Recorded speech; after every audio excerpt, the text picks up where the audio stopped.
Hey, everybody. It is Tuesday, August 19th. You're listening to the Mo News Podcast. I'm Moshe Wanunu. And I am Jill Wagner. This is the place where we bring you just the facts. And we read all the news and read between the lines so you don't have to. Moshe, I hope this podcast isn't Skibidi.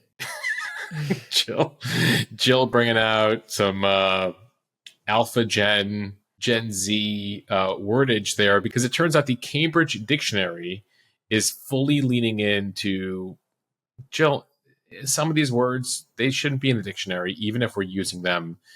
I understand they're trying to be relevant, but they're adding about 6,200 new words, Skibidi among them. They are delulu, Moshe. They are totally delulu. I can't deal with what is happening. But is this how they always felt? Is this how previous generations felt about, various words being added into the dictionary over the years? And, they want you to open the dictionary. And if you're looking to understand a word like skibidi, which apparently can mean both cool, bad, or nothing, they want you to be able to find that in the dictionary. Jill, they're also adding a version of look, like not L-O-O-K, that's already there, but L-E-W-K, like someone's look. They're adding that, like using look in a different way with slightly different meaning. They're adding that.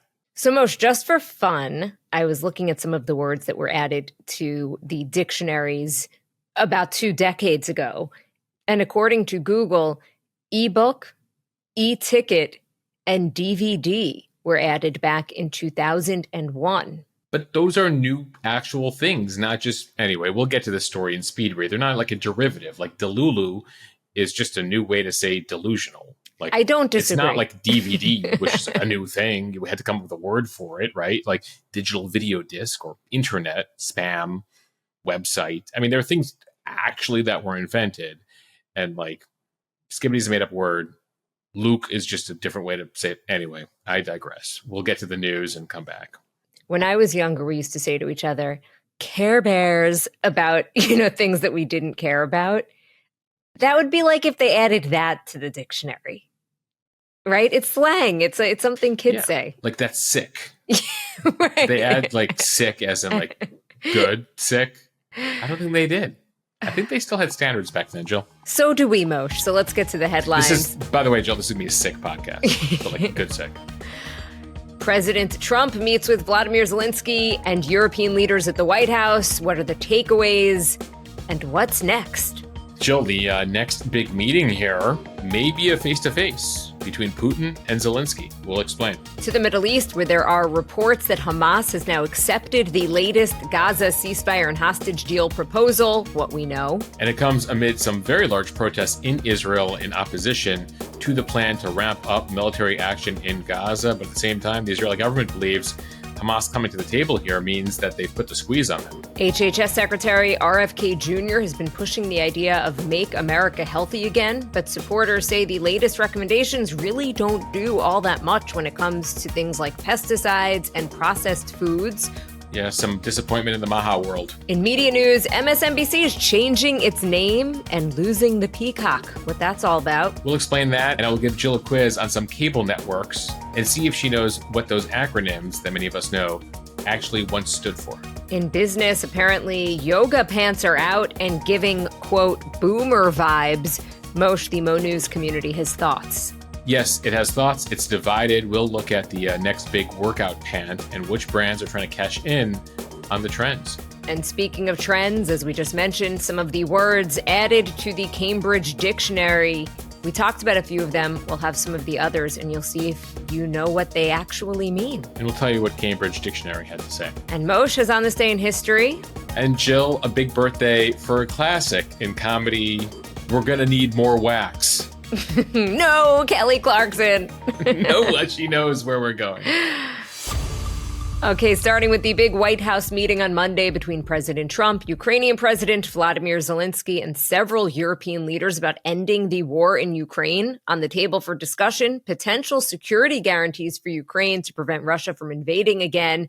On that end, President Trump did not rule out the involvement of American troops, but he said Europe would be the first line of defense. It was interesting, Jill. It was really the first time we've heard the president say that explicitly. We talked about it on yesterday's podcast that his advisors said that Putin had agreed to some sort of security force manned by the Europeans and the U.S. Until recently, Trump has only said, listen, we'll mine for rare earth minerals in Ukraine, but otherwise we're providing no security guarantee besides those miners that'll be there. That's totally your insurance policy. But it appears that he's come around here. When it comes to what the Europeans have been saying, what Zelensky's been saying. The goal here would be to create some sort of force to protect Ukraine from future invasions. We'll still await details here, but that's been the big concern among the Ukrainians, which is, they recognize they're probably going to have to give up part of their country. But what they want is assurances from the West that there will be a force there that'll prevent Putin from coming back in a few years and taking even more of Ukraine. So we will still await details here, how the U.S. would be involved. Would it actually be U.S. troops on the ground? Would it be some sort of European force backed up by U.S. weapons? We're still awaiting more of that. It's still very preliminary, but a lot of progress yesterday at the White House. The meetings yesterday followed Trump's one-on-one summit with Russian President Vladimir Putin Friday in Alaska. Things went well enough both Friday and Monday that Trump said he's already started to set up the next in-person meeting, bringing together Zelensky and Putin. Notably, no ceasefire announced as Russia continues its offensive. Trump now says it isn't necessary and that he would rather work on a comprehensive peace deal. He wrote on social media Monday night, quote, at the conclusion of the meetings, I called President Putin and began the arrangements for a meeting at a location to be determined between President Putin and President Zelensky. After that meeting takes place, we'll have a trilat, which would be the two presidents plus myself. Again, this was a very good early step for a war that has been going on for almost 4 years. Trump did not specify when either sit-down would happen. There are reports that Trump also paused the meeting with Zelensky and European leaders at a point to call Putin, talking to him for about 40 minutes, which does signal potential movement on a deal. But now let's back up a bit and walk through the big takeaways from Monday. Yeah, Joe, late last night, a senior Russian official with Putin's team acknowledged that phone call to Putin, and they said they talked about appointing senior negotiators on the Russian and Ukrainian sides to begin those talks. So not clear whether Putin is ready to get face-to-face with Zelensky yet. There has been disappointment in previous rounds of talks where Putin sent very junior people to negotiations and previous attempts. We'll see if this time around Putin takes the talks more seriously. But really just remarkable images from the White House yesterday, Jill, to have the British Prime Minister, the French President, the German Chancellor, the Italian Prime Minister, the head of NATO, the head of the European Commission, which runs the EU, the Finnish President was there as well. Trump loves firsts, right? And so he was acknowledging, he's like, no, there's never been a group like this at the White House. And, he's right. And so I think they spoke a little bit to the fact that he likes first, that this is a little bit of ego for Trump, but also the fact that they believe that he has come around, that he's not the same guy as he was in February. He's become more skeptical of Vladimir Putin. And the Europeans knew how to also make Trump feel welcome. They made a point yesterday, Jill, it was very much like a Trump cabinet meeting where the European leaders went around and they each went around praising him. Zelensky, as we predicted yesterday, Jill, remember on the podcast yesterday, I said, I think he might wear a suit or at least a jacket. And guess what? He showed up dressed to the nines yesterday, Jill, especially after he received criticism from Trump last time for, wearing his normal sort of military sweater attire that he's been wearing throughout the war. So they dressed the part, they spoke the part, but we should also note, genuinely happy with the progress Trump has made here. And you heard that from a number of the European leaders yesterday. Here first, let's play the Finnish president. His name is Alexander Stubb. He's become very close to Trump in recent months. We'll talk about that in a second. Here he is in the open session yesterday at the White House. I think in the past 2 weeks, we've probably had more progress in ending this war than we have in the past 3.5 years. All right, so that's Stubb there saying more progress in 2 weeks than in 3.5 years. Now, here is NATO Secretary General Mark Rutte. By the way, he's the guy famously a couple months ago who referred to Trump as daddy, taking care of the conflict between Iran and Israel. Here's Rutte at the White House yesterday. You, as I said before, broke the deadlock, basically with President Putin by starting that dialogue. And I think it was in February that you had the first phone call. And from there, we are now where we are today. Jill, it was only a year ago. You and I were both at NATO in Washington, believe it or not. And they basically said there, when you spoke to leaders there, that they were bleeding Putin dry. that they had no intention really of stopping the war, that they were going to help Zelensky try to win, even though they would acknowledge off camera that they don't think that Zelensky could really win, that we were coming off of an offensive there where they gave him so many weapons and so much help, and he just couldn't do it. That short of NATO and U.S. forces getting on the ground there, it was unlikely that Zelensky could take back the territory. But they liked the fact that they were bleeding Putin and weakening him in a way that he's not going to be able to invade other countries in Europe.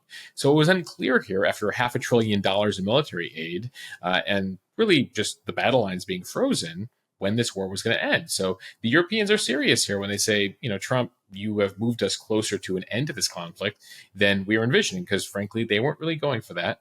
They were going for at least a war that would last much longer, and there was no serious attempt at negotiations. So they were genuine in that. At the same time, there was the charm offensive. On Monday, we counted at least 6 thank yous within the first few minutes of the Zelensky-Trump meeting. Remember J.D. Vance last time, earlier this year, was like, and you didn't even say thank you. Well, Zelensky came with a suit jacket. He came with many thank yous, ready to go. And there was even a lighter moment in the Oval Office yesterday where the correspondent Brian Glenn, who's with the right-wing network Real America's Voice, he's the one who effectively, with his question last time, yelled at Zelensky, being like, how could you come here dressed like that? We should mention Brian Glenn, boyfriend of Marjorie Taylor Greene. He's also, again, this right-wing correspondent. Well, anyway, he was in the Oval Office again yesterday. Here's Zelensky and Brian Glenn, take 2. First of all, Mr. President Zelensky, you look fabulous in that suit. I said the same thing. Yeah, you look good. I said the same thing. Yeah, looks good on I you. said to the one that attacked you last time. See, now he's I remember that. Yeah, I apologize to you. You look wonderful. No, my first question for you, President Zelensky. In the same suit. You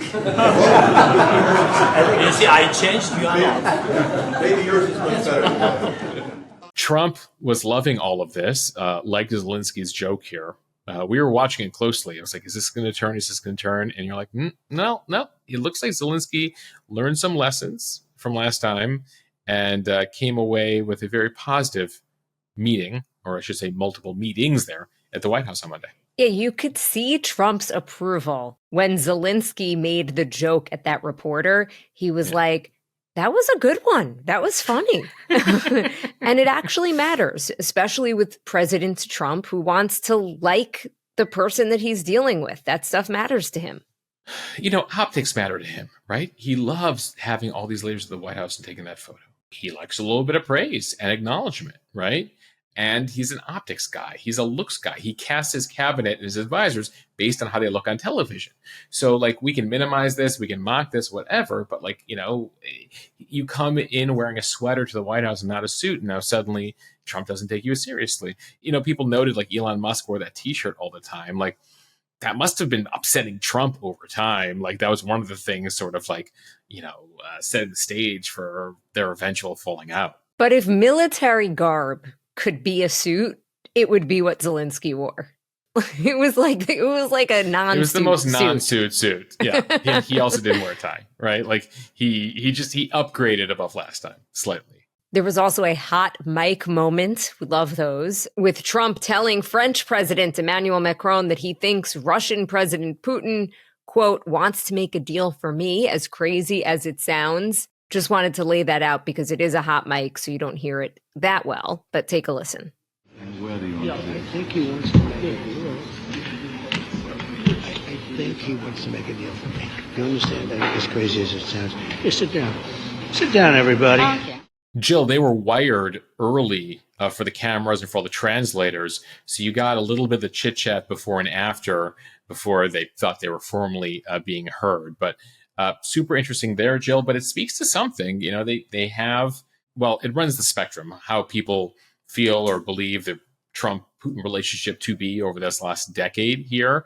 But the fact that Trump just dialed up Putin in the middle of a meeting with the British, the French, the German, the Italian, the Ukrainian, the Finnish, and the head of NATO. He's like, let me just get Putin on the phone here, and spoke to him for 40 minutes while the European leaders were present, speaks to a relationship there that is, again, the European leaders are saying it on camera, is getting them closer to the end of this thing than they have been before. But Moshe, as optimistic as all sides appear to be, As we know, the devil is in the details. At Monday's meeting, Trump pointing out, quote, "We also need to discuss the possible exchanges of territory, taking into consideration the current line of contact between Ukraine and Russia." Trump has suggested in the past that Ukraine would have to formally cede territory to Russia, including the Crimea region. So that's that area that Russia annexed in 2014, but the U.S. and the international community still considers part of Ukraine. Yeah, Trump has said basically, you're not getting that back. Yeah, back when Obama was president and the Europeans were in charge more than a decade ago, they didn't really push Russia hard at all. They just basically kicked them out of the G8, which is why it's known as the G7 now, and sort of gave them a slap on the wrist when it comes to the Olympics. But otherwise, there was no real punishment there for Putin. He says Crimea is gone at this point, and now the negotiations are all about those territories. But ultimately here, one of the things Putin's been demanding in order for the war to stop is for Ukraine to give up territory, its own territory, even more of it, that Russia has even gotten control of in the last 3.5 years of war. And so that has been really difficult for Ukrainians to take in, for Zelensky to take in. And ultimately here, they're going to need a hell of a security guarantee in order to give up that amount of territory, because this will make for a much smaller Ukraine than existed 3.5 years ago, and make it easier for a potential future Vladimir Putin in a couple of years to invade again, now an even smaller version of Ukraine. So the territories you're going to hear a lot about in the next few weeks and months here, Donetsk, Luhansk, that's what's referred to, those two territories are referred to as the Donbass. And that's an area that Putin has gotten some control of, but not all control of, and he wants more of it as part of this deal. He's also taken, for the most part, all of two more provinces, Zaporizhia and Luhansk. And then, of course, he has Crimea as well. So he has really cut a slice through Ukraine here, just shy of the size of Pennsylvania, about 20% of the country. And this is key agricultural land. There's valuable minerals there. It's not just desert, as some Ukrainians have said. This is, millions of people once lived there. It was part of Ukraine again until just a few years ago. And so there's a lot here that still needs to be discussed. They are closer than they've been into in the past, but still a ways to go. And Jill, fun side story here. There was a great Wall Street Journal story that we got wind of yesterday about the Finnish president. I mentioned him earlier. He's the first voice you heard who was, praising Trump a whole bunch yesterday. His name is Alexander Stubb. Fascinating backstory here. He has become Europe's whisperer to Trump. The Finnish president actually, as a kid, wanted to be a pro golfer. Went to school at Furman University in South Carolina, thought he'd become a professional golfer. That didn't work out, but he still loves golfing. He went into Finnish politics, is now the president of Finland, and earlier this year struck up a relationship with Lindsey Graham, who's the senator from South Carolina. Of course, Stubb of Finland went to school at Furman University, so they have that connection. And so Lindsey Graham said to Trump, listen, the Finnish president, he plays golf, has this American connection. You guys should get together for a round of golf. Now, Stubb apparently hadn't played for years, so he had practiced a bunch. Then he was invited down to Palm Beach, and Trump actually saw his clubs, which were like 20 years old. He's like, we got to get you new clubs. Apparently, they struck up a friendship. They now have a texting relationship. Stubb tends to wake up very early. He is a 50-something-year-old president of Finland, but he's training to be in a triathlon. So he wakes up at like 5 a.m. Finland time when it's late at night in the U.S. They apparently talk all the time, and he has become Europe's Trump whisperer. And apparently during these conversations, Trump actually asked him, according to Stubb, can I trust Putin here? And Stubb's like, you can absolutely not trust Putin. Let me tell you, my family is from villages that were once part of Finland that the Soviet Union took decades ago. We have a nearly 800-mile border with them. You cannot trust Putin. Notably, Jill, hours after playing golf with Trump and having that conversation, that's when Trump's rhetoric became much more critical of Vladimir Putin, when he said he's done with his BS. And so very interesting. Diplomacy historically has always been made of these fascinating relationships and conversations. But the golf-loving president of Finland, of all people, who went to college in South Carolina, has apparently been one of Europe's main people in bringing Trump closer to their position in Ukraine. That is fascinating. I love that they call him the Trump whisperer. And look, people, when they get to that level of power, I think are skeptical of most people. So it is important that he has someone that he thinks that he can trust. Absolutely. And, we've been watching this year as world leaders are figuring out how to build relationships with Donald Trump. He is a very unique character, right? And there are world leaders that he hates. There's world leaders that he likes. There's world leaders that he respects, some from democracies, some from authoritarian systems, right? And what's interesting is some people think that one of the reasons that he's close to Stubb is like from a non-threatening country. It's Finland, right? But he respects Finland for a variety of things. Apparently, they talk about icebreaking ships, like Finland. They're very good at icebreakers up there in the Arctic. And he's like, "Oh, you guys have the great icebreakers up there, the Finns." And so it's interesting to see, these two have an interesting relationship. But remember, one of the downfalls of people who have good relationships with Trump is talking about your relationship and your influence over Trump. So hopefully that Wall Street Journal piece doesn't burn Stubb in the end. First rule of being a Trump whisperer: don't talk about being a Trump whisperer. Don't ever emphasize your role or your influence over Donald Trump. Okay, time for the speed read. Starting overseas, from Axios, Hamas has accepted an updated proposal for a Gaza ceasefire presented by Qatari and Egyptian mediators. This is according to reporter Barak Ravid. It is part of a last-ditch effort to reach a deal and avoid a major new Israeli offensive to occupy Gaza City. A diplomatic source said that the deal Hamas accepted is 98% similar to the last U.S.-backed proposal.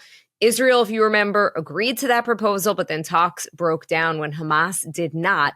The reported proposal agreed to by Hamas would see the release of 10 living Israeli hostages in exchange for 150 Palestinian security prisoners during a 60-day truce. The deal would also see the release of bodies of slain hostages.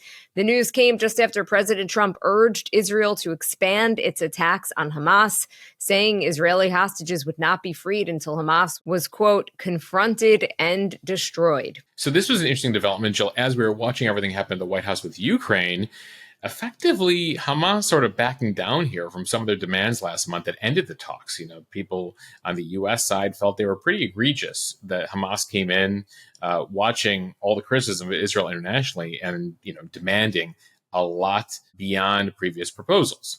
Now Hamas appears has relented on most of it. They are apparently okay with allowing for some sort of Israeli buffer zone. Israel's talked about post-October 7th now taking up to a kilometer-wide strip around the Gaza Strip within Palestinian territory as a new security barrier. And apparently Hamas is okay with that, according to some negotiators here. They're also demanding far fewer Palestinian prisoners in exchange for every hostage. There was a time where they were demanding 50 to 100 prisoners per Israeli hostage.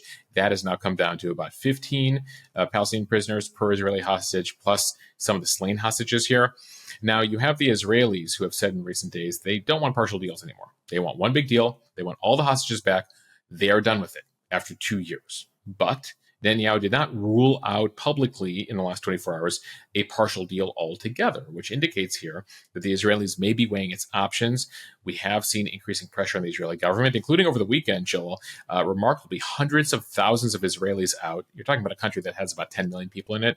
So when you see several 100,000 people out, you're talking about, a not insignificant percentage of the population, 2, 3, 4% of the population out there together for one of the biggest rallies since the war started, calling for an end to the war. Now, Israeli public opinion remains split here, including some hostage families who believe that the Israeli pressure, the Israeli threats to take Gaza City are actually leading Hamas to relent. And that appears to be, at least publicly, what Netanyahu is saying is like, listen, I threatened to invade Gaza City. They come back to the table just a few days later.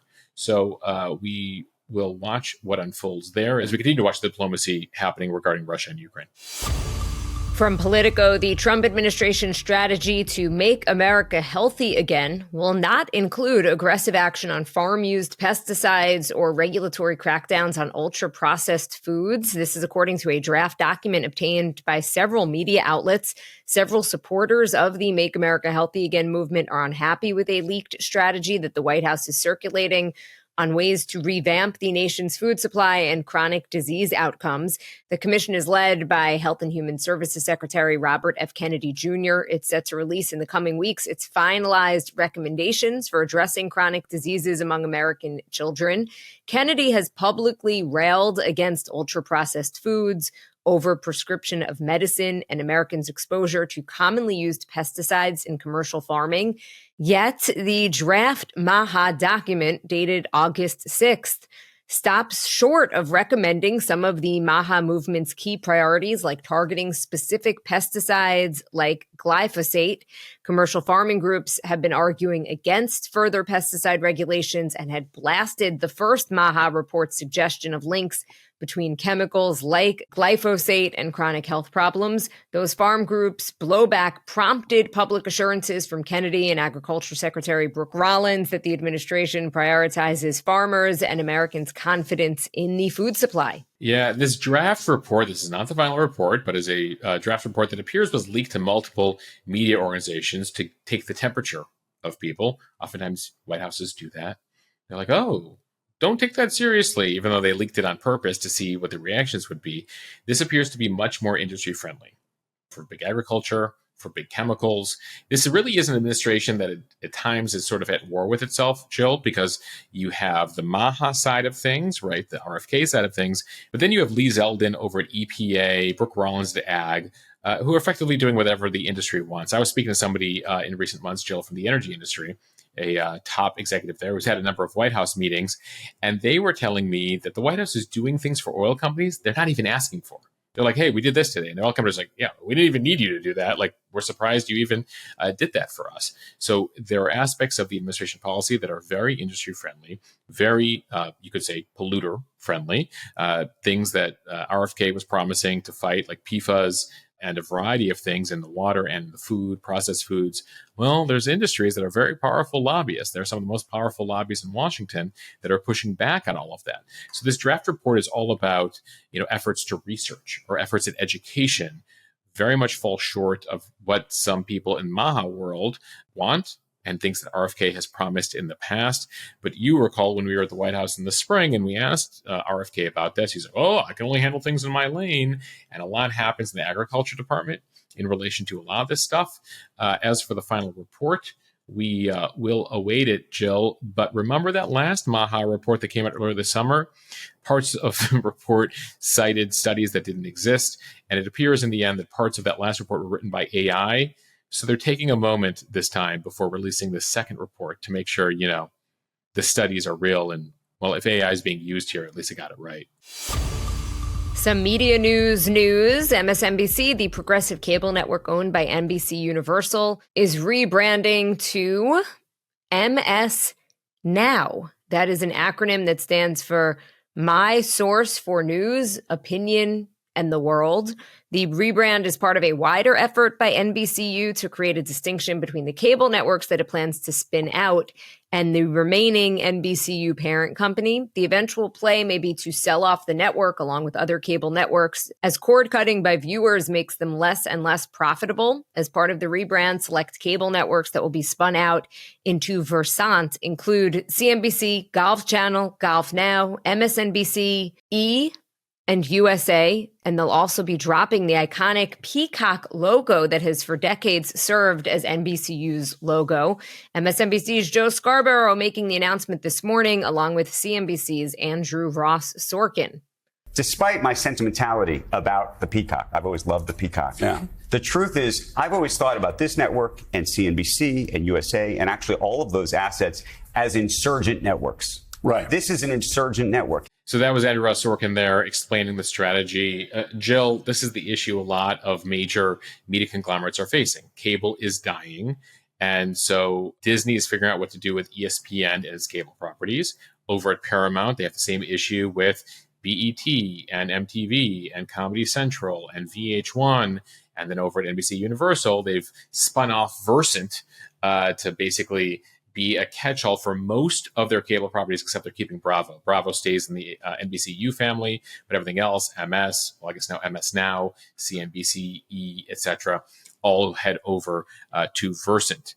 Now, one of the things here when it comes to the news networks is NBC News has never loved being associated with the fact that they have the same reporters, anchors, name effectively as MSNBC, which made a decision 20 years ago to be a progressive liberal channel. And so NBC News likes to say, no, we're down the middle, etc. even while the same reporters go back and forth between MSNBC and NBC. So they made the move here to spin it off, give it its own reporters, its own anchors, and now remove the NBC name from it. And so MS Now is the name, MSNOW. Jill, fun fact, that MS once stood for something, Microsoft. Back in 1996, when MSNBC first launched, it was a partnership between NBC and Microsoft. They were very much like the internet's a new thing. It's a MS and NBC, Microsoft, NBC together. Never really worked out. Microsoft left as an investor and it hasn't been affiliated with MSNBC for more than 20 years, though they kept the MS name. So many of you may not know this. MS originally comes from Microsoft. Now MS stands for My Source, right, in this new acronym, which leads us, Jill, to a pop quiz for you as somebody who's been around for a while and grew up with the cable channels like I did. Are you ready for your quiz as to what various cable channels once stood for that we only now know by their acronyms? I don't think I'm ready. I think this is going to be embarrassing, but let's do it. Let's start off easy. MTV. What did MTV stand for? That has to be music television, right? You are right. Ding, Okay. ding, ding. One for one. One for one. Okay, TLC. Turner? Is that a Turner? That's L Classic? I don't know. No. TLC, the Learning Channel. It used to be educational programming back in its early days before it became like Houses Full of Ghosts or whatever the hell they're airing on TLC these days. I don't even know if I have it. Houses Full of Ghosts. What? No, like ghosts that like houses that have a ghost in them, and then they like call somebody to get the ghosts out of the house. I think that's TLC. It's one of those. Like Sci-Fi is doing that. TLC's doing that. Anyway, okay. ESPN. What did ESPN stand for? Everything Sports? Player Network? Good. Listen, that could have been right. It was actually originally the Entertainment and Sports Programming Network. Programming. Okay. Yes. So that was ESPN. HBO. Home Box Office. Home Box Office. Very good. TBS.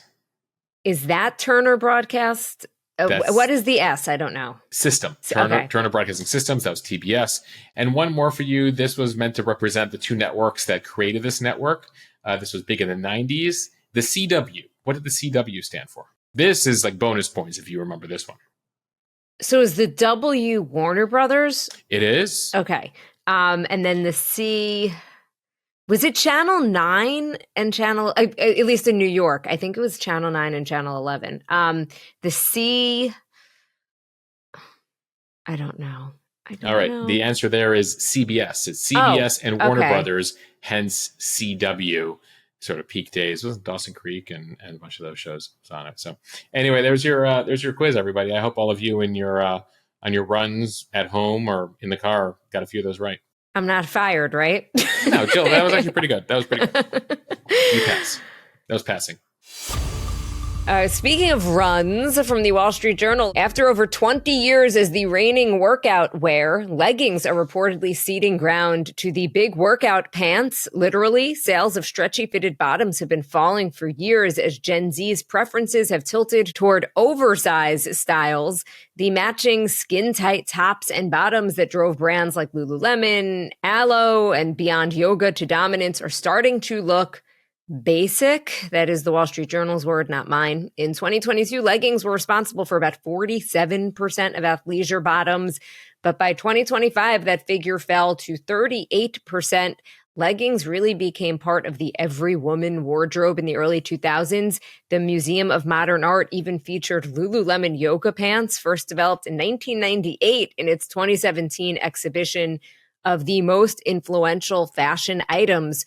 So Moshe, apparently all the With It women and men in your workout class are dressed like 1990s dancers in tiny crop tops and loose, swishy parachute pants. Yeah, it's hammer time, apparently, in workout classes. I haven't seen much of that yet, but apparently there has been this shift going on. Maybe I'm not going to the cool classes with the Gen Zers, but no company apparently is capitalizing on this more towards the big workout pants, then FP Movement, the Free People's Activewear brand under the Urban umbrella based in Philadelphia, along with Gap's Athleta and other niche brands, FP is becoming a destination for swishy pants. And apparently they have a top-selling track pant style Champ is Here pants, as well as pants called In the Wild pants. Jill, it sounds like you haven't bought In the Wild pants yet. I haven't, Moshe, but they do look comfortable, so I'll say it has that going for it. Jill, all I'm imagining is that like yoga classes in a couple years will look like the Missy Elliott You Can't Stop the Rain Super Duper Fly music video, where she's like in the big garbage bag. So we'll see how big this becomes. We often report on these trend stories, and it's really more of a social media story, but we have been seeing it more and more. You do see the looser fit also for sort of going out among younger people, especially in cities. And this quote from an instructor at Sky Ting Yoga. Incidentally, Sky Ting Yoga, Alex and I used to go to Sky Ting Yoga a few years ago when we lived downtown. Somebody there said, when asked about leggings, we're not wearing leggings anymore. You're a boomer if you wear leggings, Jill. So our Mo News community has thoughts, okay? I took an informal poll over on my Instagram account. Yeah. Well, hold on. We should say an unscientific informal poll among people who follow Jill. Yes. Okay. Primarily women about my age, I would think maybe a little bit older, some younger. Well, 93% said that they are wearing leggings for life. They don't care about this. Just 7% said leggings are for, quote, boomers. And I also got a few messages as well from people. Someone saying, things I am not giving up as a grandma millennial. My skinny high-waisted pants, my side part, short socks, and yoga pants.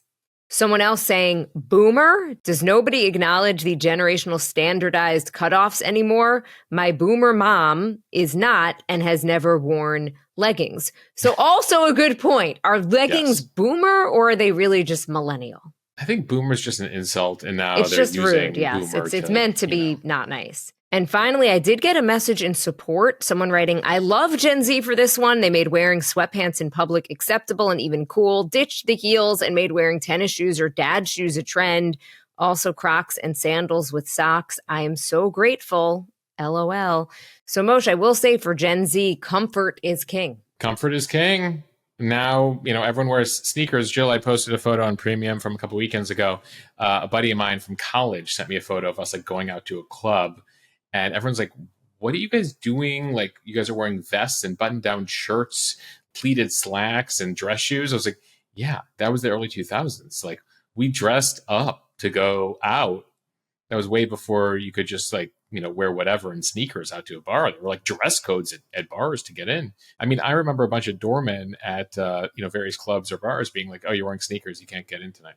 There was a bar called Eugene's, and you couldn't wear jeans. So the joke was no jeans at Eugene's. And this was a bar club that we went to in our 20s. It's a much more casual world these days.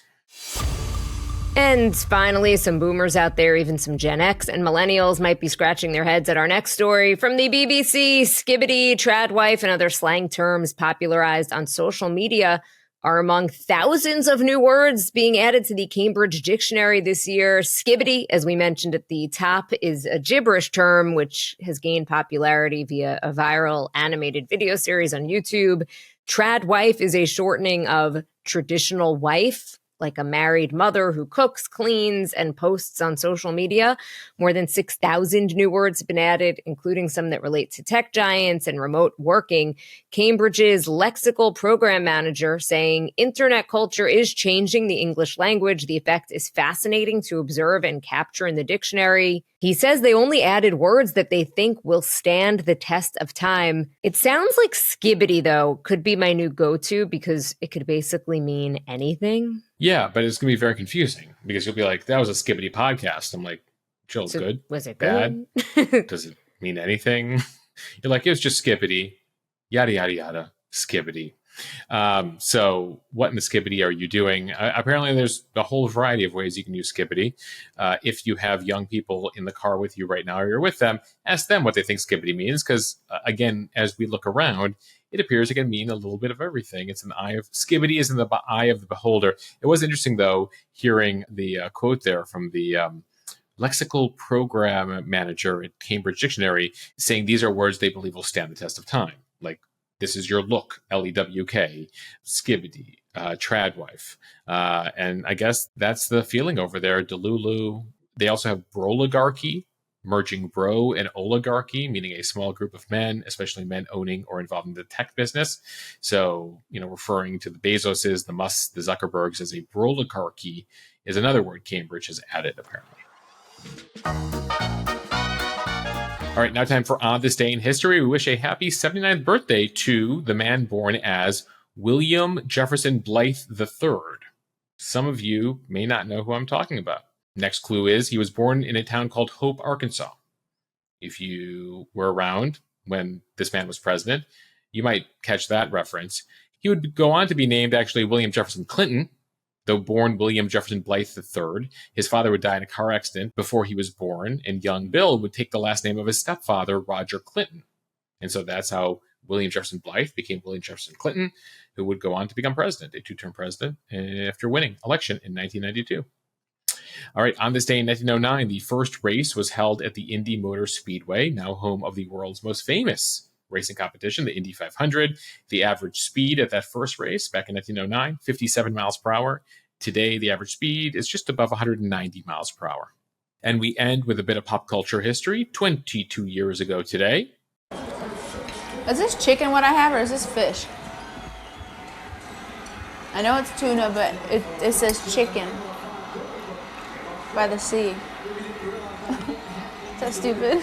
This is a very millennial reference here. This is a clip of Jessica Simpson from The Newlyweds when she was with Nick Lachey, talking about her confusion over why tuna, a brand of tuna, was called chicken of the sea, and asking Nick, well, does that mean it's actually chicken? Some of you may be watching Nick Lachey these days with his current wife, Vanessa Lachey, as they host Love is Blind, which I know continues to blow up season after season. A couple more items on this day in history. The 40-Year-Old Virgin, starring Steve Carell, opened in theaters 20 years ago today. On this day in 2005, that was the clue at the beginning. We're going to need more wax. Kelly Clarkson, as they were waxing his chest. Yes. There were several other quotes I would like to use from that film, but I was told, well, I recognize they would be offensive these days. So 40-Year-Old Virgin, definitely, it's a brand of comedy. I mean, I enjoyed it back then, but these days, things have gotten cleaned up. All right, and finally, Lady Gaga released her debut album on this day in 2008. So 17 years ago today, really, we got to meet Lady Gaga with her debut studio album, The Fame. Among the songs on that first album, Paparazzi, Just Dance, and Poker Face. Poker Face. It's still good. Jill, some people have said that millennials had Lady Gaga and Gen Z has Chappell Roan. Sort of like they're similar in certain ways. I get that. I could see that. I'm a fan of Chappell Roan also. So I see that. Yeah, she doesn't drop any just Skibidi music, Jill. Or does she drop Skibidi music? She's definitely not Delulu. She's not Delulu. All right. Thank you guys for listening to the Mo News Podcast. If you like what you hear, please share this with your friends. It will help us grow. Follow us, subscribe so you don't miss an episode, and review us in the App Store. See you guys tomorrow. Thank you. Listen to Mo News in the app.